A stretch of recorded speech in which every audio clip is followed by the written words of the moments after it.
नमस्कार, स्वागत है आपका हमारा उत्तराखंड में। खबरों का रुख करेंगे, उससे पहले नजर डालते हैं इस वक्त की सुर्खियों पर। उत्तराखंड कैबिनेट बैठक में 12 महत्वपूर्ण फैसलों पर लगी मुहर। राष्ट्रीय स्वास्थ्य मिशन भटवाड़ी में स्वामी विवेकानंद हेल्थ सोसाइटी को 2.4 हेक्टेयर स्टाम्प ड्यूटी से में छूट। उत्तराखंड में उच्च शिक्षा मंत्री धन सिंह रावत का बयान, नए सत्र में शुरू होंगे उत्तराखंड का पहला व्यावसायिक महाविद्यालय। उत्तराखंड के मंत्री अरविंद पांडे ने दिखाई सख्ती, इलाज व जांच में मनमानी वसूली करने वालों पर कड़ी कार्रवाई के दिए आदेश। उत्तराखंड में 11वें दिन भी मौत का बैकलॉग नहीं निपटा। बैकलॉग सिस्टम की बड़ी खामी उजागर, अस्पताल अधिकारियों के नियंत्रण से बाहर। देहरादून व्यापारियों ने सीएम से की 1 जून से बाजार खोलने की मांग। कोरोना के मामलों में गिरावट को देखते हुए सीएम से की व्यापारियों ने मुलाकात। कांग्रेस प्रदेश उपाध्यक्ष सूर्यकांत धस्माना ने समर्थकों संग दिया धरना। ब्लैक फंगस के उपचार में उपयोग होने वाले इंजेक्शन की किल्लत को लेकर तीरथ सरकार पर हमला। आप देख रहे हैं के न्यूज, खबरों का सारथी। उत्तराखंड सरकार की कैबिनेट बैठक में 12 निर्णयों की जानकारी दी गई। सभी बातों की जानकारी शासकीय प्रवक्ता सुबोध उनियाल ने दी। आपको सुनाते हैं क्या कुछ कहा उन्होंने। है और लोकपाल मंदिर आज मंत्रिमंडल की बैठक में है। 12 निर्णय मंत्रिमंडल के द्वारा लिए गए, जिनमें जो हमारी फूलों की घाटी जिसको कि भारत सरकार ने इको संगठित जोन के अंतर्गत रखा गया है, उसमें क्योंकि उसके अंतर्गत आपको मालूम है उसमें हमारे यहाँ हेमकुंड साहब है, घांगरिया है और लोकपाल मंदिर यहाँ पर स्थापित है, जो भारत सरकार ने इको संस्कृति जोन घोषित किया था। उसमें एक संशोधित प्रस्ताव भारत सरकार को भेजा गया, इनको उससे बाहर निकालते हुए, ताकि इस पूरे संस्कृति जोन में कहीं पर भी कोई आबादी नहीं है और इसको संबंधित जो संवेदनशील जोन में पूर्व में रखा गया था, इन तीनों स्थानों को बाहर रखने का निर्णय आज मंत्रिमंडल ने लिया और ये प्रस्ताव भारत सरकार को भेजा जाएगा। प्रदेश में ब्लैक फंगस के इंजेक्शन एम्टिफोरोसिन बी की डोज ने मरीजों के साथ परिजनों की मुश्किलें बढ़ा दी हैं। आपको बता दें कि एक ही मरीज को डॉक्टर 30 से 60 इंजेक्शन लिख रहे हैं, जिन्हें जुटा पाना परिजनों के लिए मुश्किल हो गया है। ऋषिकेश एम्स अस्पताल में भर्ती मरीजों के परिजनों का इंजेक्शन ना मिलने पर आज देहरादून के मुख्य चिकित्सा अधिकारी कार्यालय के यहाँ पहुंचे, जहाँ उन्होंने कार्यालय का घेराव कर जमकर नारेबाजी की। इस दौरान मौजूद परिजनों ने बताया कि बीते 3 दिनों से इंजेक्शन का झूठा दिलासा देकर हमें अस्पतालों के चक्कर लगवाए जा रहे हैं। आपको बता दें कि एम्स अस्पताल में 150 से अधिक लोग ब्लैक फंगस की पुष्टि हो चुकी है, जिसमें 15 लोगों की बीमारी से मौत भी हो चुकी है।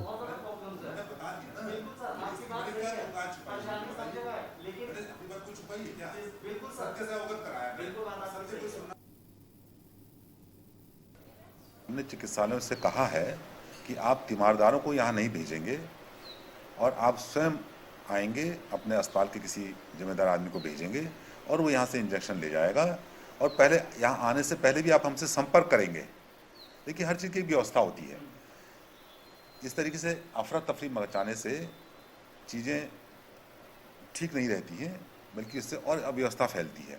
तो हमने अनुरोध किया था अस्पतालों से कि आप हमसे संपर्क करेंगे, हमारे नोडल जो इसके हैं उनसे संपर्क करेंगे और जब जैसी उपलब्धता इंजेक्शंस की होगी उसके अनुसार आप यहाँ से आएंगे और वो उसको इंजेक्शंस ले जाएंगे। आज फिर हम आए दोबारा, आज फिर सर सुबह से कह रहे हैं 2 घंटे बाद 12 बजे, 2 बजे, 4 बजे, अब तक सर आई नहीं इंजेक्शन। और फिर सीएमओ साहब से बात हुई, यहाँ धरना प्रदर्शन भी हुआ, काफ़ी अच्छे से लोगों ने काफ़ी साथ दिया। तो सीएमओ साहब फिर बहुत देर में, कम से कम 4-5 घंटे बाद निकल के बाहर आए, सुबह से अब आए थे। वो साहब ने ड्रग इंस्पेक्टर का नंबर दिया, तो ड्रग इंस्पेक्टर ने ये कहा है कि कल सुबह तक हम अपनी साइड से सीएमओ ऑफिस के को भेज देंगे, बाकी उनकी मर्जी है कि वो पब्लिक को दे ना दे, पेशेंट्स को दे ना दे। खबर रुड़की से है, जहां गंग नहर कोतवाली पुलिस ने चोरी की 6 मोटरसाइकिल के साथ अंतर्राज्यीय गिरोह के 3 सदस्यों को गिरफ्तार किया है। वहीं एक आरोपी अभी भी फरार बताया जा रहा है। साथ ही चोरी में शामिल आरोपियों पर विभिन्न थानों में मुकदमे दर्ज हैं। पूरे मामले का खुलासा करते हुए एसपी देहात परमिंदर सिंह डोभाल ने बताया कि लगातार हो रही वाहनों की चोरी पर लगाम कसने के लिए पुलिस टीम का गठन किया गया था। वहीं 27 मई को टीम को सूचना मिली थी कि मोटरसाइकिल चोरी करने वाले कुछ आरोपी कोतवाली क्षेत्र के इब्राहिमपुर गांव स्थित एक खंडहर में चोरी की मोटरसाइकिलों को खुर्द बुर्द करने की फिराक में है। सूचना पर कार्रवाई करते हुए पुलिस टीम ने दबिश देकर 3 आरोपियों को मौके से गिरफ्तार कर लिया। आरोपियों के पास से 6 मोटरसाइकिल बरामद की गई।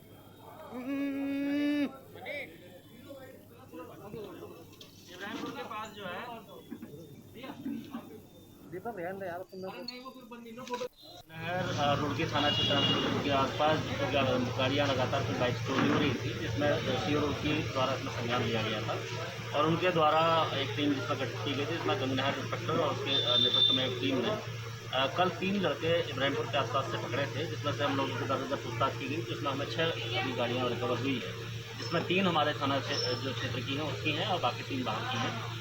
इसमें हमें और कुछ लोगों के बारे में पता लगा है, कुछ गाड़ियाँ उन्होंने बाहर बेची हैं, कुछ लोग और शामिल हैं। जल्दी इसमें कुछ और भी गिरफ्तारियाँ और कुछ और रिकवरी होने की संभावना है। इनके ये तीनों अभियुक्त जो हैं इसमें 2 सहारनपुर के हैं और एक अभियुक्त जो है भगवानपुर क्षेत्र का रहने वाला है। पुराने भी इन पर जो आपराधिक इतिहास इनका रहा है। दिनेशपुर के व्यापारियों ने जिलाधिकारी से अपील की है कि दुकानों की खोलने की समय सीमा को बढ़ाया जाए, क्योंकि दुकानें बंद रखने से माल खराब होने की आशंका के साथ ही आर्थिक नुकसान भी हो रहा है। बिजली का बिल लगातार देना पड़ रहा है, स्टाफ की सैलरी भी दी जा रही है और बैंक के कर्ज भी लगातार बढ़ रहे हैं, जिससे व्यापारियों को परेशानियां हो रही हैं। वहीं व्यापारियों ने कहा है कि दुकान की समय सीमा को सुबह 8 बजे से शाम 12 बजे या 4 बजे तक खोलने की इजाज़त मिलनी चाहिए।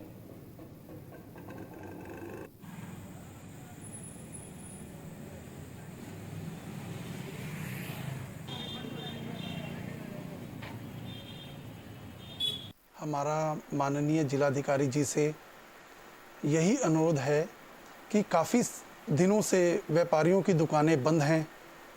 हम चाहते हैं कि कुछ टाइमिंग के हिसाब से दुकानें खोलने की अनुमति दी जाए।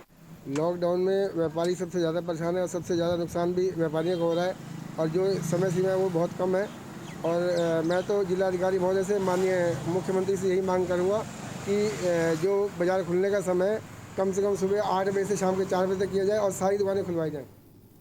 बाजपुर के ग्राम बन्नाखेड़ा में खनन कारोबारी कुछ लोग अवैध खनन करने के नए तरीके अपना रहे हैं, जहां मोटरसाइकिल से खनन करने का कार्य किया जा रहा है। वहीं पुलिस प्रशासन कार्रवाई करने की बात कर रहा है। बता दें कि बाजपुर के सुल्तानपुर पट्टी और बन्नाखेड़ा चौकी क्षेत्र में कोसी नदी खनन का कारोबार जमकर किया जाता है, जहां पहले ट्रैक्टर ट्रॉली और अब डंपर की मदद से खनन किया जाता है। लेकिन पुलिस के सख्त रवैये के चलते कुछ खनन करने वाले युवक मोटरसाइकिल से अवैध तरीके से खनन करने का कार्य कर रहे हैं। वहीं जब इस मामले में सीओ वंदना वर्मा से बात की गई तो उन्होंने बताया कि अवैध खनन की सूचना मिलते ही तत्काल कार्रवाई करने के लिए चौकी इंचार्ज और कोतवाल को निर्देश दिए गए।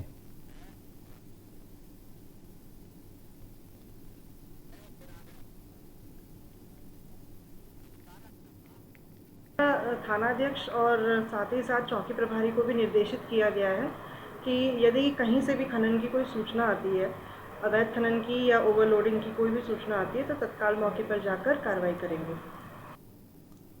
लालकुआं विधानसभा क्षेत्र के श्रीलंका टापू में आने वाली समस्याएं व कोरोना महामारी को देखते हुए उप जिलाधिकारी ने कई विभागों के अधिकारियों के साथ आज गोला नदी पार कर श्रीलंका टापू के ग्रामीणों की समस्या सुनी। इस दौरान अधिकारियों ने वहां अस्थायी हेलीपैड के निर्माण के साथ ही ग्रामीणों को 3 माह का राशन, दवा व अन्य जरूरत का सामान उपलब्ध कराया गया।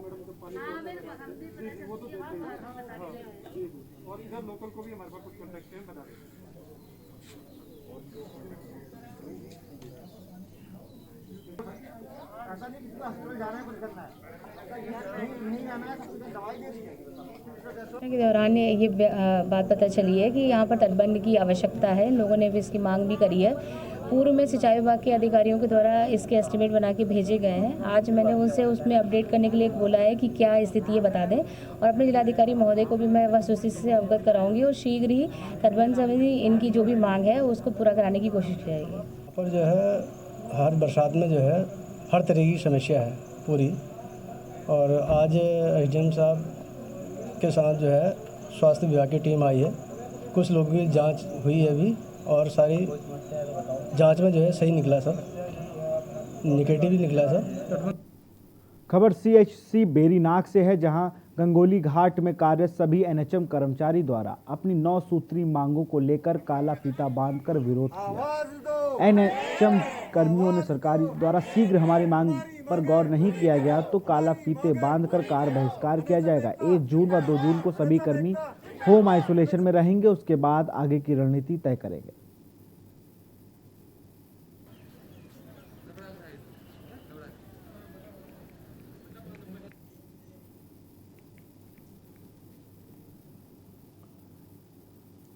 यहां रुकते छोटे से ब्रेक के लिए, जल्द हाजिर होंगे।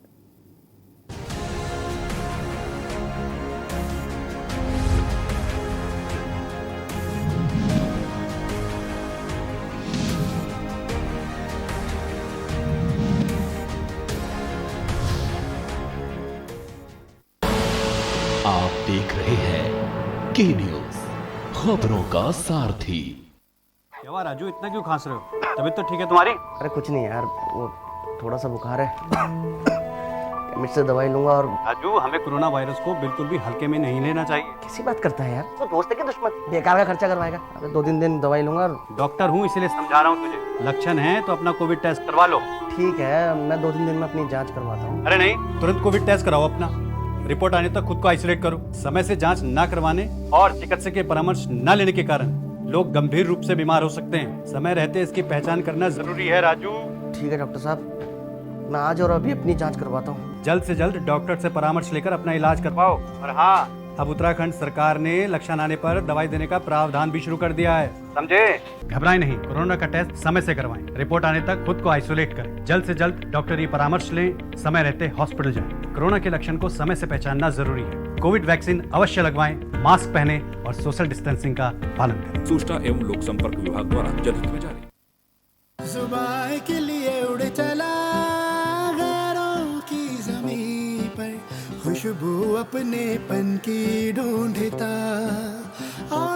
दूर कितना भी जाओ, इस जुबान से दूर ना जा पाओगे। विमल, बोलो जुबान केसरी। मरे हुए व्यक्ति को भी आईसीयू में रख करके पैसा लेने की परंपरा यदि कोई एलोपैथ का चिकित्सक करता है तो मेरे समझ से राक्षस है वो चिकित्सक।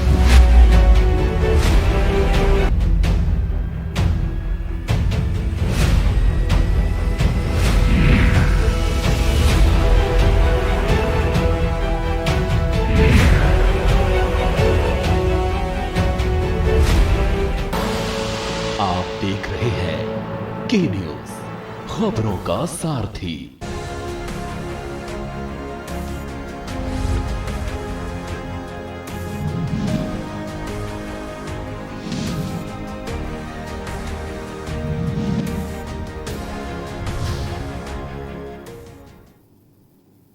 ब्रेक के बाद आपका स्वागत है। खबर देहरादून से है, जहां युवाओं के टीकाकरण के लिए आए दिन परेशानियां बढ़ती ही जा रही हैं। आपको बता दें कि राजधानी में 18+ के लिए टीके खत्म होने की कागार पर हैं, जिसके चलते जनपद में कई केंद्र बंद भी हो चुके हैं। आपको बता दें कि 18+ श्रेणी में 36,000 से ज़्यादा अधिक युवाओं को वैक्सीन लग चुकी है।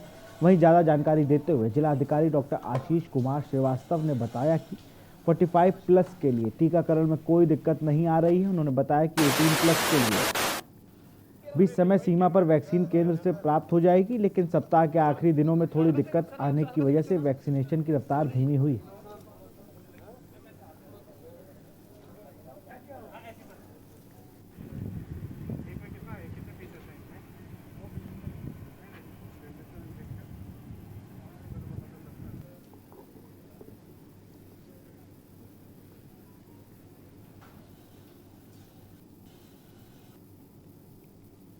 वैक्सीनेशन जो हमारा 45+ का है वो अब इस समय और जगह पे चल रहा है। गांव-गांव भी अब हमने मोबाइल वैन्स बना दी हैं जो जा करके लोगों को वैक्सीनेशन कर रही हैं। 18+ के लिए जैसे जैसे हमें वैक्सीन्स मिलती जा रही हैं, हम उस तरीके से कैंप्स जो है ऑर्गेनाइज करके उसको लगाते जा रहे हैं। उत्तराखंड में आज मौसम का मिजाज बदला बदला रहा। मौसम विभाग के पूर्व अनुमान के तहत आज प्रदेश के अधिकांश स्थानों में गरज के साथ बारिश और बर्फबारी होने की संभावना है। प्रदेश के अन्य जनपदों में आज आंशिक रूप से बादल छाए रहने के साथ ही मौसम शुष्क बना रहेगा, जिसकी जानकारी देते हुए मौसम वैज्ञानिक रोहित थपलियाल ने बताया कि आज विशेषकर उत्तरकाशी, चमोली, पौड़ी, अल्मोड़ा, नैनीताल, पिथौरागढ़ और चंपावत जनपदों में कहीं कहीं बारिश और बर्फबारी हो सकती है। साथ ही तापमान की बात करें तो अधिकतम तापमान 35 डिग्री सेल्सियस और न्यूनतम तापमान 22 डिग्री सेल्सियस के करीब रहने का अनुमान है। इसके साथ ही 29 और 30 मई को राज्य के पर्वतीय क्षेत्रों में हल्की से मध्य बारिश होने की भी संभावना जताई जा रही है।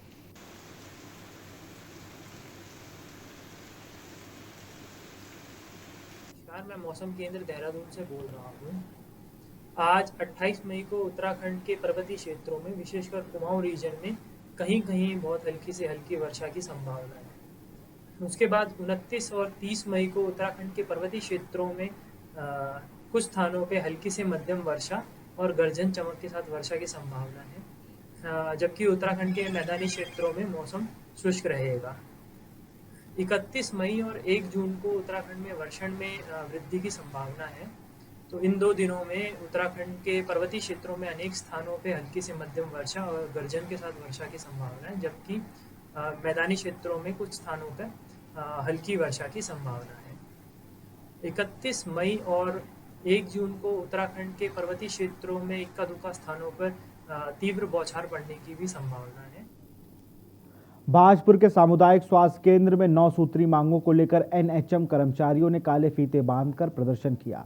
इस दौरान कर्मचारियों ने जल्द मांगे पूरी न होने पर कार्य बहिष्कार की चेतावनी दी है। इस दौरान कर्मचारियों ने कहा कि कोविड-19 महामारी के समय एनएचएम कर्मचारी अग्रिम पंक्ति में ईमानदारी से अपना कर्तव्य निभा रहे हैं, लेकिन प्रदेश सरकार एनएचएम कर्मचारियों की मांगों की ओर जरा सा भी ध्यान नहीं दे रही है। उन्होंने कहा कि यदि सरकार द्वारा जल्द ही मांगे पूरी नहीं की गई तो 1 जून से एनएचएम कर्मचारी कार्य बहिष्कार करने के लिए बाध्य होंगे।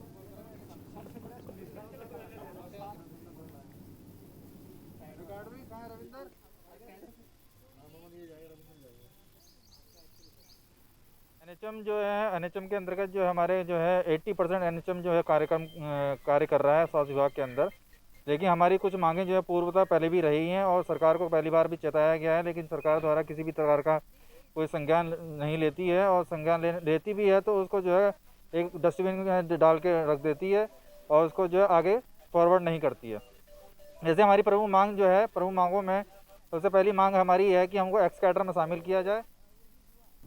राजधानी देहरादून में बढ़ते कोरोना संक्रमण को देखते हुए सरकार ने शहर के मुख्य चौराहों पर रैंडम रैपिड एंटीजन टेस्ट के आदेश जारी कर दिए हैं। आपको बता दें कि चौराहों पर मेडिकल टीम के साथ साथ पुलिस टीम को भी तैनात रहने के आदेश दिए गए। हालांकि यह व्यवस्था राजधानी में अभी लागू नहीं हुई, वहीं जल्दी व्यवस्था लागू हो जाएगी, लेकिन इसके लिए पुलिस विभाग द्वारा क्या कुछ तैयारियां की गई हैं, इसको लेकर के न्यूज़ इंडिया के संवाददाता अशोक कुमार ने एसएसपी योगेंद्र सिंह रावत से खास बातचीत की। आपको दिखाते हैं।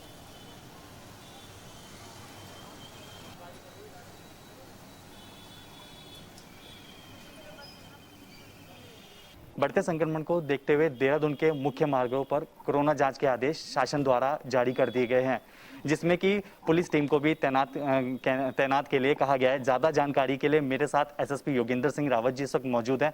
सीधे चलेंगे, उनसे बात करेंगे। सर, बढ़ते संक्रमण, जिस तरह से संक्रमण बढ़ रहा है देहरादून में और उसको लेकर शासन द्वारा ये आदेश जारी कर दिए गए हैं कि देहरादून के मुख्य मार्गों पर कोरोना जाँच की जाएगी, पुलिस टीम को भी तैनाती के लिए कहा गया है, तो क्या कुछ रणनीति इसमें पुलिस विभाग द्वारा बनाई गई है अब तक?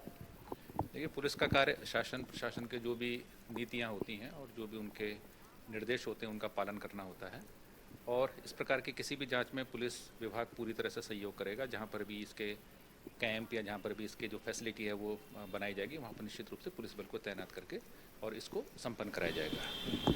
लेकिन सर, यहाँ पर एक सबसे महत्वपूर्ण सवाल है, काला बाजारी को लेकर पुलिस पूरी तरह से मुस्तैद दिखाई दे रही है, लेकिन यहाँ पर अगर हम बात करें जिस तरह से गुटकों की काला बाजारी जो खुलेआम आज हो रही है, दुकानों पर खुलेआम गुटके बिक रहे हैं, पुलिस द्वारा इस तरफ कोई ध्यान नहीं दिया गया, अब तक कोई ऐसी रणनीति दिखाई नहीं दे रही है, तो क्या उसको लेकर कोई रणनीति बनाई जाएगी? क्योंकि काफी खुलेआम बिक रहे हैं, जिस तरह से परचून की दुकानें भी बंद है, लेकिन बावजूद उन सबके बिक रहे हैं।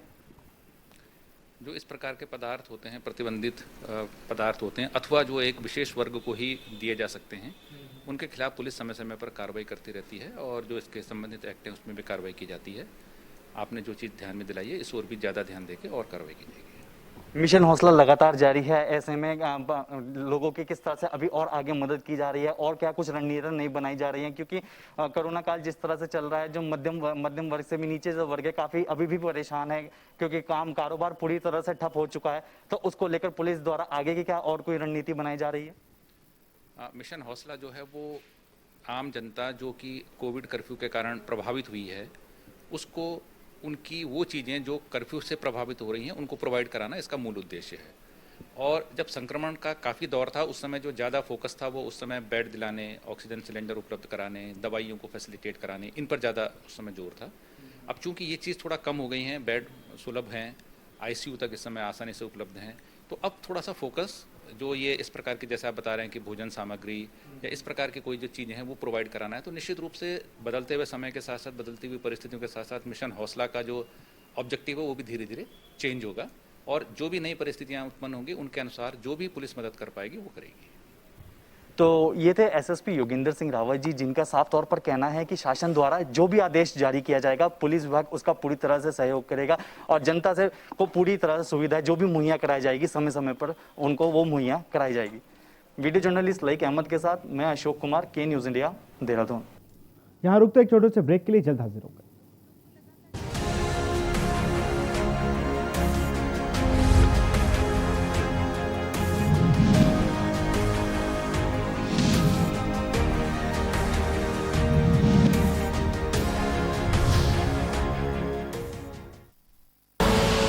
आप देख रहे हैं के न्यूज़, खबरों का सारथी। क्या हुआ? रिपोर्ट कोविड पॉजिटिव आई है। अभी तो डॉक्टर ने होम आइसोलेशन में इलाज करने की सलाह दी है, लेकिन क्या? बस यही सोच रहा था कि अस्पताल की जरूरत ना पड़े। अरे यार, नहीं पड़ेगी। हमारे देश में लाखों लोग डॉक्टर की सलाह लेकर होम आइसोलेशन में ठीक हो रहे हैं और अगर जरूरत पड़ भी गई तो तू नजदीकी अस्पताल में अपनी बीवी का इलाज मुफ्त में करा सकता है, क्योंकि उत्तराखंड सरकार ने प्रधानमंत्री जन आरोग्य योजना, अटल आयुष्मान उत्तराखंड योजना एवं राज्य सरकार स्वास्थ्य योजना के लाभार्थियों को निर्धारित प्रोटोकॉल के अनुसार कोविड के लिए भी सभी प्रकार के निःशुल्क उपचार की व्यवस्था कर दी है। घबराए नहीं, क्योंकि अब आपको मिलेगी राज्य सरकार के सूचीबद्ध अस्पतालों में कैशलेस इलाज की सुविधा। प्रधानमंत्री जन आरोग्य योजना, अटल आयुष्मान उत्तराखंड योजना एवं राज्य सरकार स्वास्थ्य योजनाओं से आपको मिलेगा कैशलेस उपचार। जी हाँ, कोरोना संक्रमित होने पर अस्पताल में भर्ती होने पर सरकार अस्पताल को सीधे भुगतान करेगी।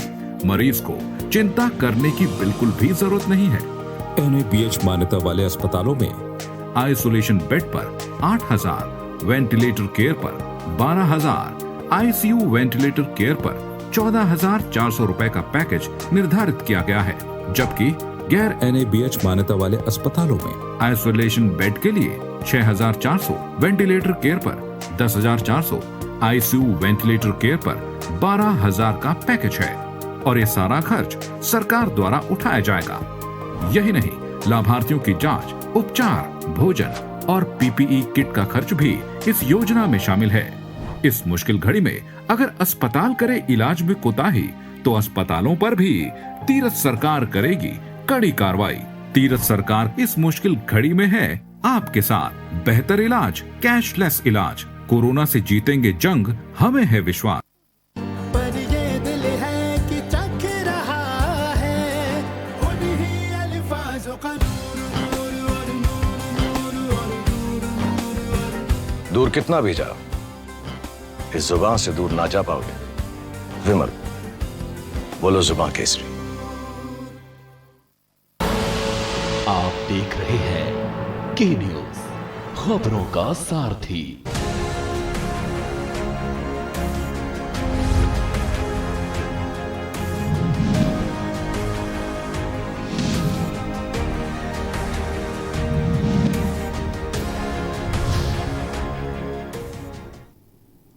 ब्रेक के बाद आपका स्वागत है। उच्च न्यायालय नैनीताल में अधिवक्ताओं की आर्थिक मदद के हेतु दायर याचिका पर सुनवाई करते हुए उत्तराखंड राज्य सरकार वैश्विक महामारी कोविड-19 से जूझ रहे अधिवक्ताओं की अनदेखी पर दुख व्यक्त किया है।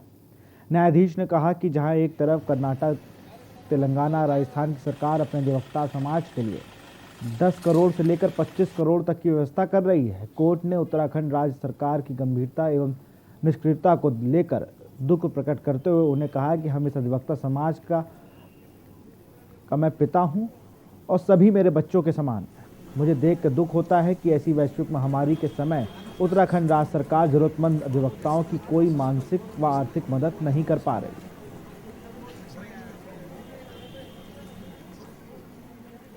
जहां अधिवक्ता किसी समाज की, किसी राज्य की आवाज़ होता है, बुद्धिजीवी वर्ग होता है, उस बुद्धिजीवी वर्ग की इस वैश्विक महामारी में जहां वो आर्थिक तंगी व मानसिक तनाव से गुजर रहा है, उस पर स्टेट गवर्नमेंट, राज्य सरकार की इस निष्क्रियता पर उन्होंने दुख प्रकट किया और उन्हें कहा कि जिस प्रकार से कर्नाटक, तेलंगाना, राजस्थान राज्य अपने अधिवक्ता समाज के लिए 10 करोड़ से लेकर 25 करोड़ की व्यवस्था का प्रावधान ला रहे हैं, वहीं दूसरी तरफ उत्तराखंड सरकार अपने उत्तराखंड अधिवक्ता समाज की पूर्णतः अवहेलना कर रही है। उसकी अवहेलना पर फिलहाल खबरों में इतना ही। देखते रहिए के न्यूज़ इंडिया। नमस्कार।